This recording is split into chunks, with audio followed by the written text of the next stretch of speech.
जी sir, आपके पास यहाँ पर सवाल में ये कहा गया है कि एक आपके पास ये ब्लॉक है ऑफ मास m, ये आपका नॉर्मल एसएचएम कर रहा है और वो एसएचएम का इक्वेशन दिया हुआ है x बराबर एक्स नॉट और प्लस ए साइन ओमेगा टी से कर रहा है, राइट।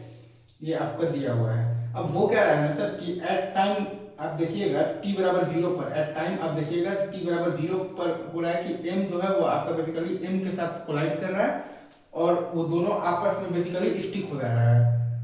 ठीक है सर, मतलब कि आपके पास जो कोलिजन है वो कैसा है, आपके पास E बराबर 0 है तो वो कोलिजन आपके पास कैसा कोलिजन हो गया है, परफेक्टली इनइलास्टिक कोलिजन हो गया है। तो अब उसके बाद के मोशन को हमें एनालाइज करना है। ठीक है सर, ये चीज आई गेस आपको समझ में आ गया होगा। तो अगर आप ये m और ये m मास, ये दोनों बॉडीज को अगर आप एक सिस्टम मानिएगा ना सर, अगर आप ये m और ये m मास के बॉडीज को अगर आप एक सिस्टम मानिएगा तो पूरे सिस्टम पर एक्स एक्सिस के लॉन्ग अगर आप ध्यान दीजिएगा तो कोई भी एक्सटर्नल इंपल्सिव फोर्स नहीं है।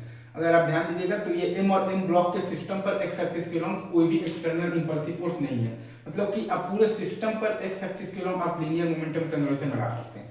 मतलब कि आप पूरे सिस्टम पर एक्स एक्सिस के लॉन्ग आप लीनियर मोमेंटम कन्वर्जन लगा सकते हैं। तो वही काम हमने यहाँ पर किया है।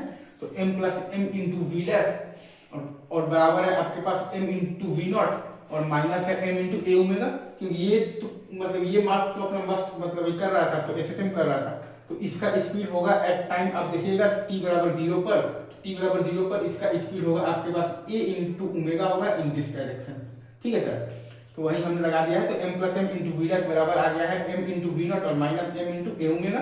तो वी डैश का वैल्यू आपके पास आ गया है m into we not minus m into A मतलब कि ओमेगा और बाई आ गया है m प्लस एम। तो वी डैश बराबर आपके पास आ गया है m वी नॉट, ठीक है सर, और माइनस m इंटू ए ओमेगा और बाई है आपके पास m प्लस एम। तो वी डैश का वैल्यू आपके पास और एक तरीके से आप लिख सकते हैं a dash into omega dash. V dash का वैल्यू आप लिख सकते हैं a dash into omega dash और ओमेगा डैश हम जानते हैं कि अब आपके पास हो जाएगा under root of this k by m plus m। पहले आपके पास ओमेगा था under root of this k by m, अब आपके पास ओमेगा डैश हो जाएगा under root of this k by m plus m। पहले आपके पास ओमेगा था under root of this k by m, अब आपके पास ओमेगा डैश हो जाएगा under root of this k by m plus m। तो v dash is equal to a dash into omega dash हो जाएगा आपके पास under root of this k by m plus m। तो आपके पास आ जाएगा v dash is equal to a dash into omega dash आपके पास आ जाएगा under root of this k by m plus m।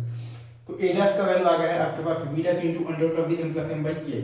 a dash का वैल्यू आपके पास आ गया है v dash into under root of the m plus m by k। तो a डैश का वैल्यू आपके पास आ गया है, v डैश का वैल्यू हम लोगों ने रख दिया है तो m v not minus m a omega by m plus m into under root of the m plus m by k।